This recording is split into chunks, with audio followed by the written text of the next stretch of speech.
नैमिषारण्य की पावन भूमि जहां पर ये कथा हो रही है वो नैमिषारण्य की पावन भूमि नैमिषारण्य धाम। और नैमिषारण्य धाम में श्री सूत जी महाराज सौनकादि 88,000 ऋषि गणों को मंगलमय कथा को श्रवण करा रहे हैं। व्यास जी ने वर्णन दिया, नैमिषे सूतमासीनम् अविवाद्य महामतिम् कथामृत रसास्वाद कुशलः सौनको ब्रवीत। नैमिषारण्य की भूमि में सूत जी सौनकादि ऋषियों को भागवत की कथा को श्रवण करा रहे हैं। सौनकादि ऋषि कैसे हैं? कथामृत रसास्वाद कुशल, कथामृत को पान करने में बड़े कुशल हैं सौनकादि ऋषि।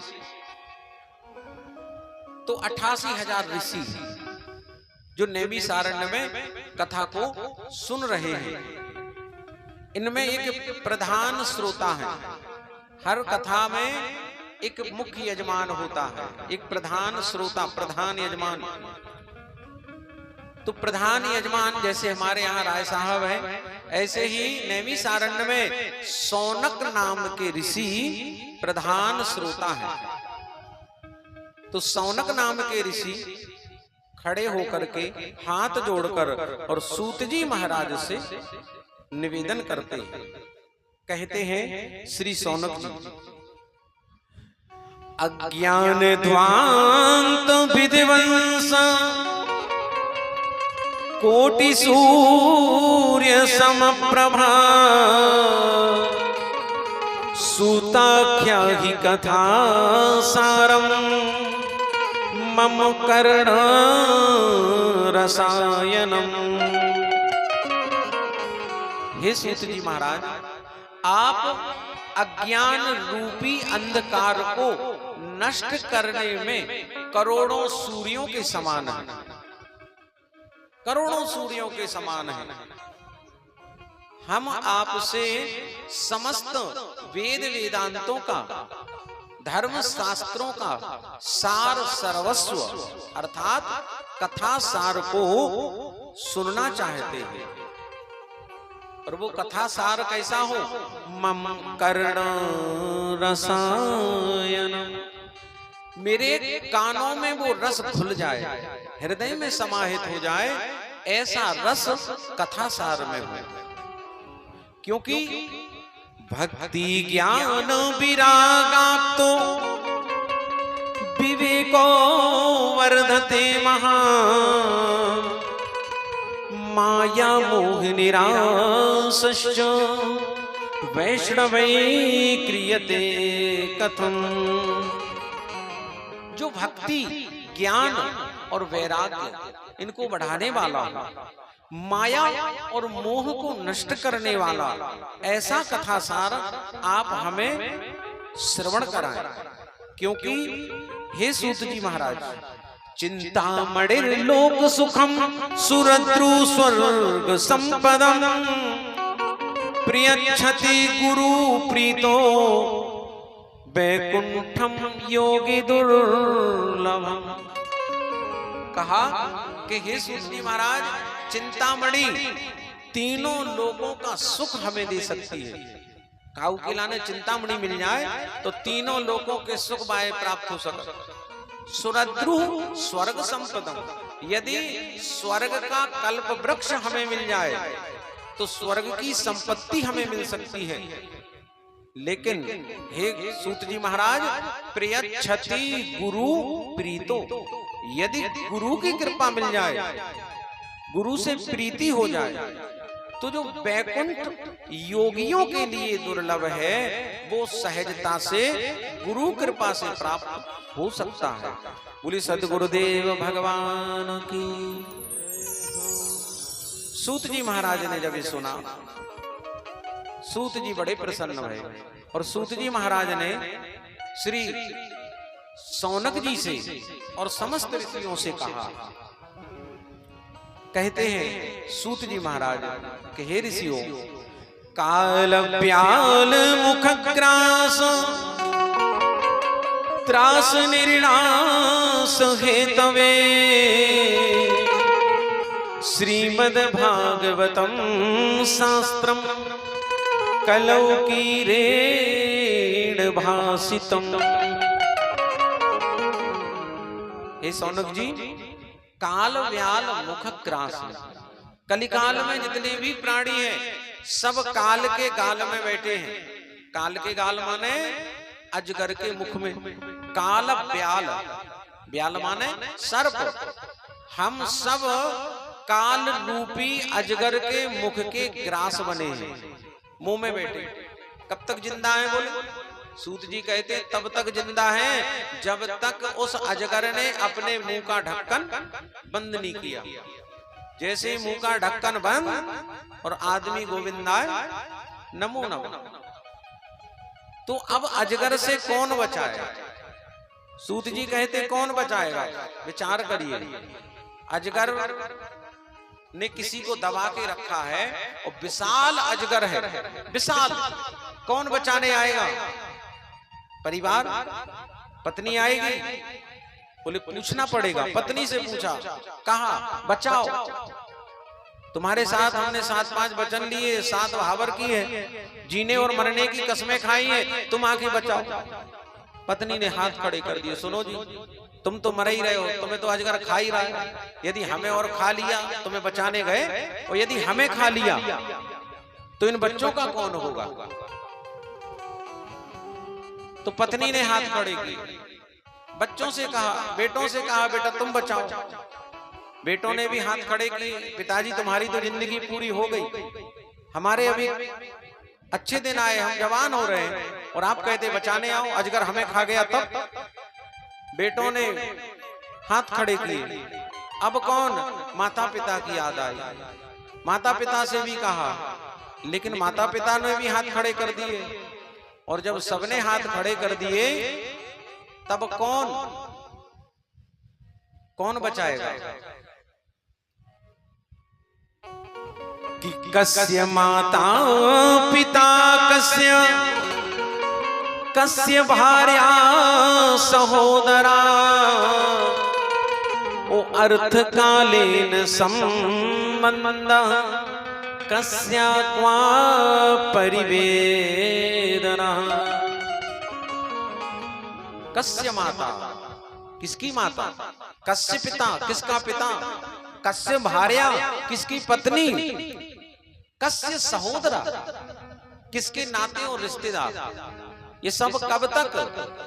अर्थ कालीन संबंध। अर्थ यानी धन, पैसा। जब तक आपका शरीर चल रहा है, हाथ पांव में जान है, कमा रहे हैं, मेहनत कर रहे हैं, तब तक परिवार आपका, पत्नी आपकी, बच्चे आपके, रिश्तेदार आपके। और जिस दिन शरीर ने काम करना बंद किया, खटिया पे आ गए, उस दिन आपको अपनी असली वैल्यू पता होगी। तो बोले कोई किसी का नहीं। अरे जी के हाथ में रुपया पैसा, ऊके मित्र हजार। जी के हाथ में रुपया पैसा, ऊके मित्र हजार।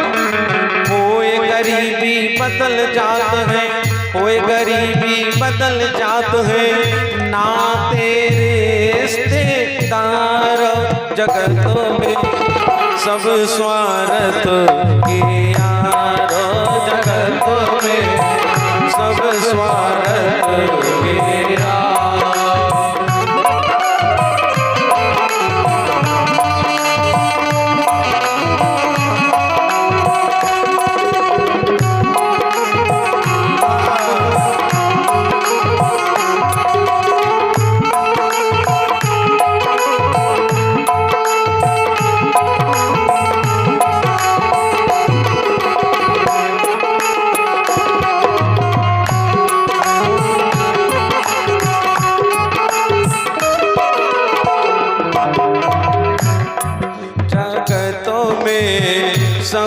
स्वार्थ के यार जगत में, सब स्वार्थ के यार।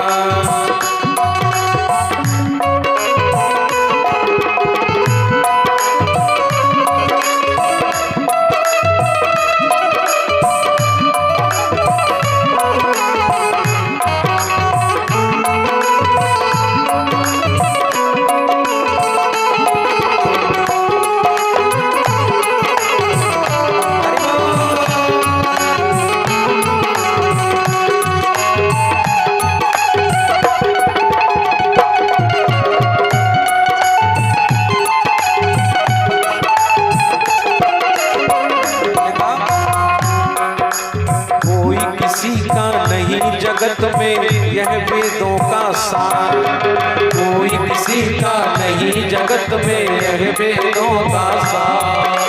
अंत समय में साथ ना देवे, अंत समय में साथ ना देवे, कोठी बंगला जगत में, सब स्वार्थ के यार जगत में, सब स्वार्थ के यार।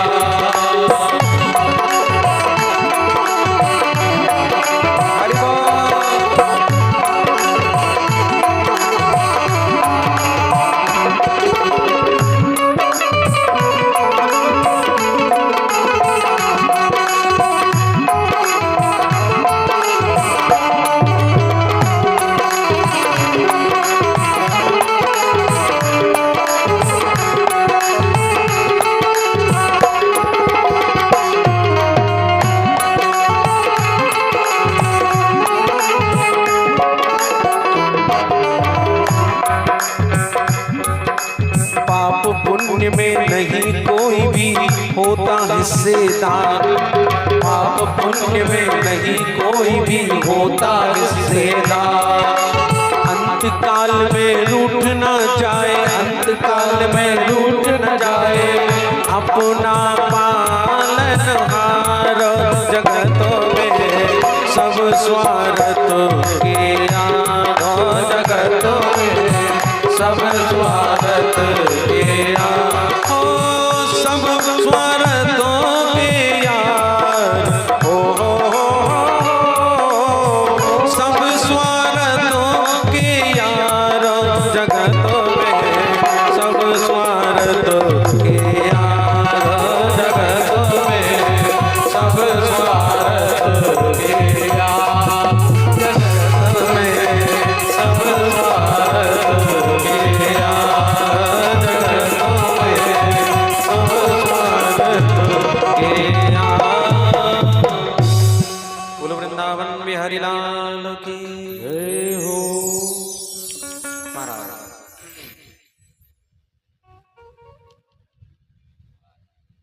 सूत जी महाराज शौनकादिक ऋषियों को कहते हैं कि हे ऋषियों,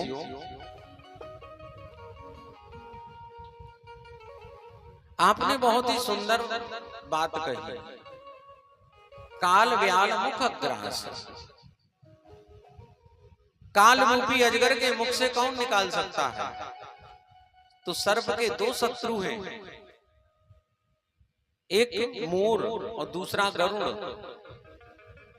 शौनकादिक ऋषियों, यदि हमें काल रूपी अजगर से बचना है तो भगवान मोर पंखधारी श्री कृष्ण की शरण में जाना होगा, अथवा गरुड़ ध्वजधारी भगवान श्री हरि नारायण की शरण में जाना होगा।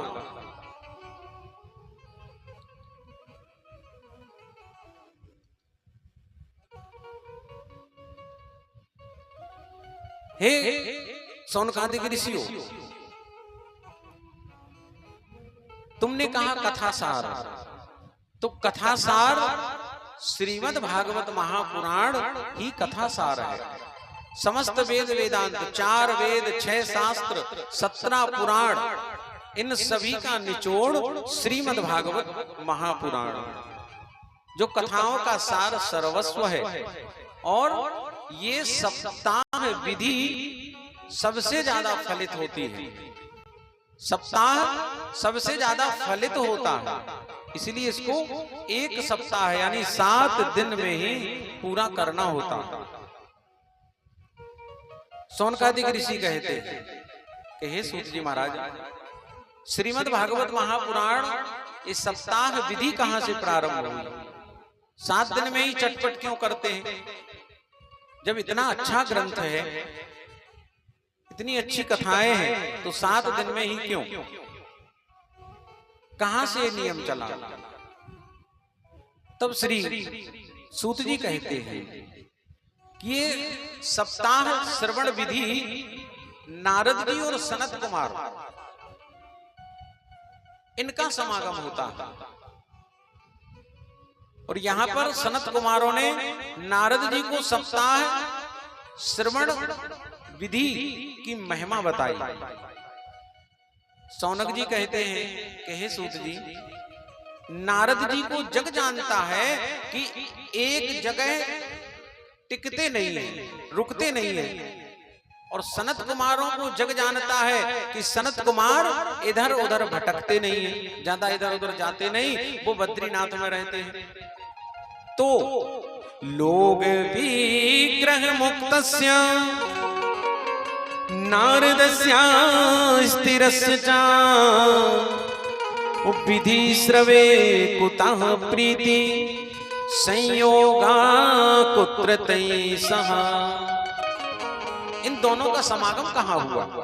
सूत जी कहते हैं एक बार एकदा हि विशालायां चत्वारा ऋषयो मला सत्संगार्थं समायाता दादृशुस्तत्र नारदम्। एक बार विशालापुरी में बद्रीनाथ धाम में चारों भाई सनक, सनंदन, सनातन और सनत कुमार भगवान के प्रथम अंशा अवतार हैं। बोलो सनत कुमार भगवान की। चारों भाई सनत कुमार बद्रीनाथ धाम में भ्रमण कर रहे हैं, घूम रहे हैं। क्यों घूम रहे? सत्संगार्थम, सत्संग के लिए। कोई मिल जाए तो उन्हें भगवान की कथा सुनाए। और इतने में नारद जी एक पत्थर की शिला पर बैठते हुए दिखे। चारों भाई दौड़ करके नारद जी के पास पहुंचे, और नारद जी के पास पहुंच करके चारों भाइयों ने नारद जी से कहा कि कथम ब्रह्मन् दीन मुखा कुतश्चिंता तुरो भवान् उत्वरितं गम्यते कुत्र कुतश्चागमनं तव। कथम ब्रह्मन् दीन मुखा। हे नारद जी, आप इतने दीनहीन क्यों दिखाई पड़ रहे हैं? आपका चेहरा एकदम मुरझा गया है, लटका हुआ है, क्या बात की चिंता है? अरे आप तो तवेदम मुक्त संगस्य, आप मुक्त संग महात्मा हैं। मुक्त संग महात्मा, ना घर परिवार है, ना द्वार चार है, ना पत्नी है, ना बच्चे, कुछ भी नहीं। आपको किस बात की चिंता? किस बात की चिंता है? और आपके पास तो भगवान के नाम का धन है, जिसे कोई चुरा भी नहीं सकता, कोई चोरी नहीं कर सकता भगवान के नाम का धन। संसार का धन चुरा लेंगे लोग, लेकिन भगवान के नाम का धन कौन चुरा सकता है? हे नारद जी, तुम्हारे पास तो भगवान के नाम का धन है। संतों के पास नाम का धन। संतों के पास काय का धन होता है? नाम रूपी धन। कौन सा नाम? तो हमारे ब्रज के रसिक गाते हैं, अरे हमारो धन राधा श्री राधा श्री राधा, हमारो धन राधा श्री राधा श्री राधा, हमारो धन राधा श्री राधा श्री राधा।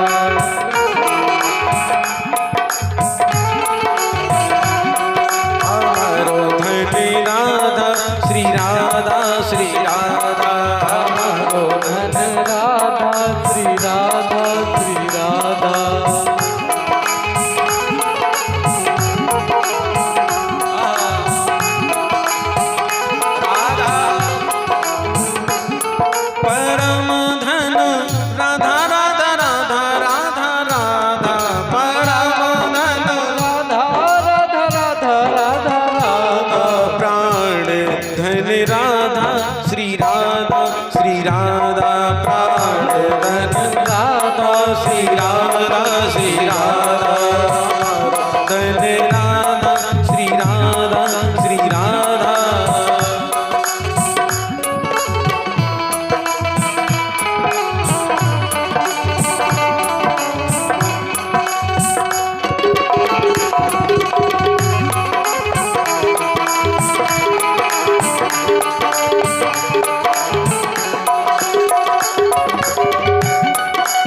सेवा करते हुए राधे।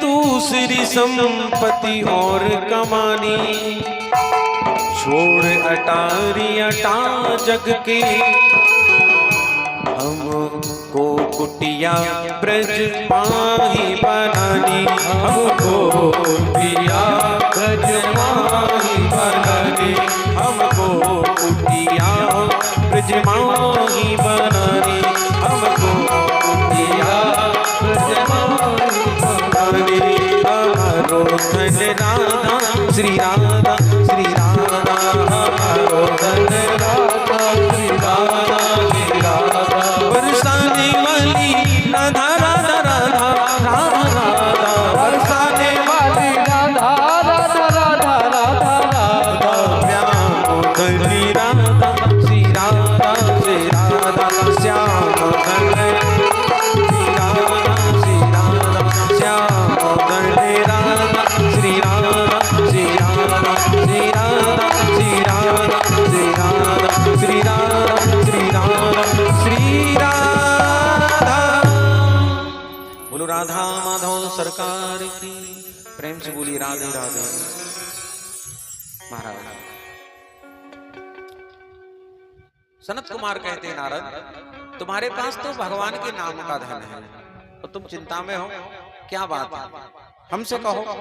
तब नारद जी बोले कि भैया आप बिल्कुल ठीक मौके पे मिल गए, बिल्कुल ठीक समय पे मिले हो। क्यों? तो नारद जी कह रहे, अहम तु पृथ्वी या तो ज्ञात्वा सर्वोत्तमामिति,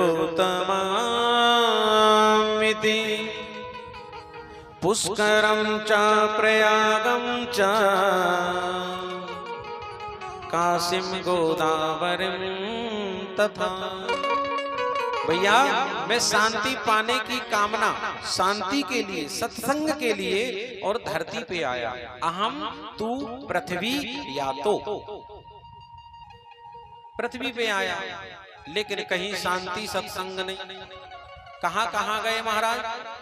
हरि क्षेत्रम कुरुक्षेत्रम श्रीरंगम सेतुबंधनम एवमादिषु तीर्थेषु भ्रममाण इतस्ततः।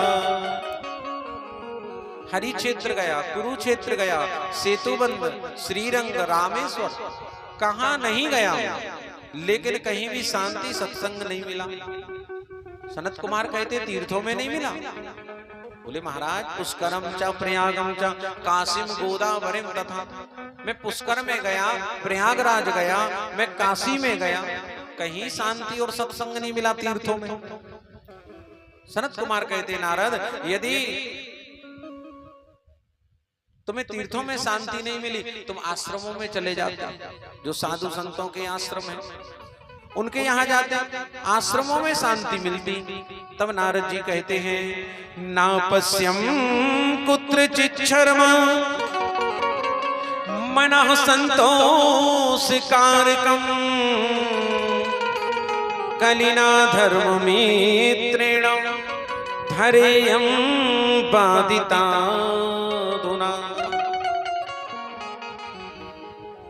आश्रमों में शांति नहीं है। क्यों शांति नहीं है?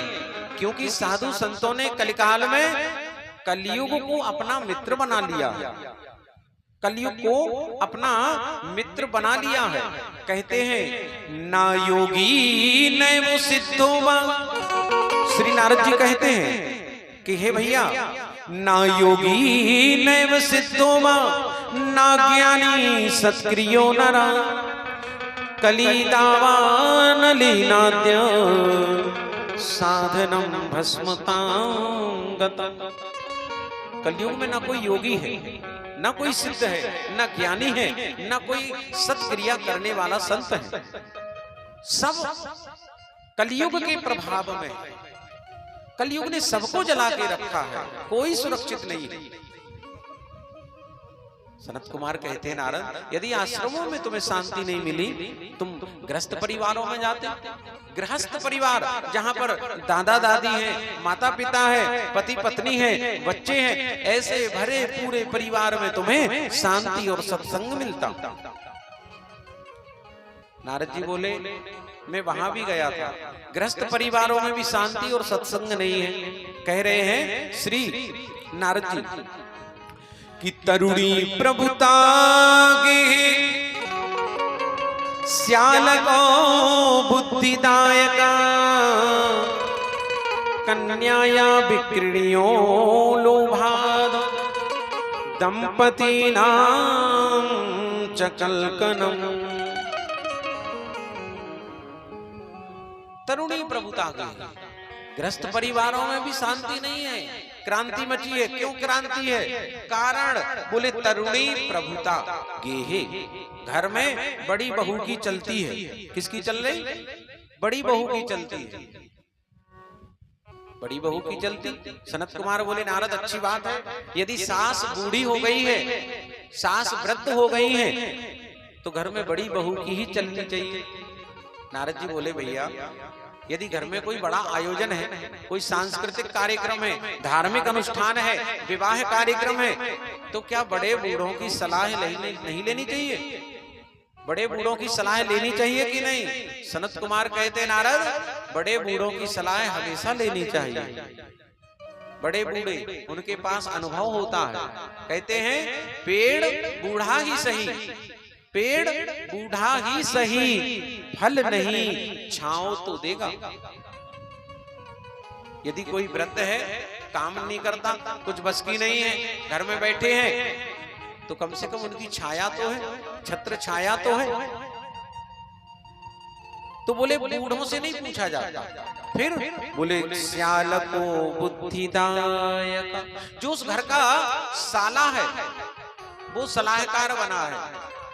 और जब साले सलाहकार बनेंगे तो उन घरों का बेड़ा गर्क होना ही होना है। ये इतिहास गवाह है कि मामाओं ने, सालों ने अपनी बहनों के घरों को उजाड़ा, इसका इतिहास गवाह है। सनत कुमार बोले, नारद बात तो ठीक है, बात तुम्हारी बिल्कुल ठीक है, फिर तुम कहां गए? नारद जी कहते हैं, इसके बाद मैंने विचार किया कि कहीं शांति और सत्संग हो ना हो, लेकिन श्री वृंदावन धाम में शांति मिलेगी, सत्संग मिलेगा। जब मैं श्री वृंदावन पहुंचता हूं, तब वहां क्या देखा? एवं पश्यन् कलेर्दोषान् पर्यटन् नवनीमहम् यामुनं तटवापन्नो यत्र लीला हरेरभो। मैं वृंदावन गया और वृंदावन में मैं जमुना के घाट पे गया और जमुना के घाट पे क्या देखा?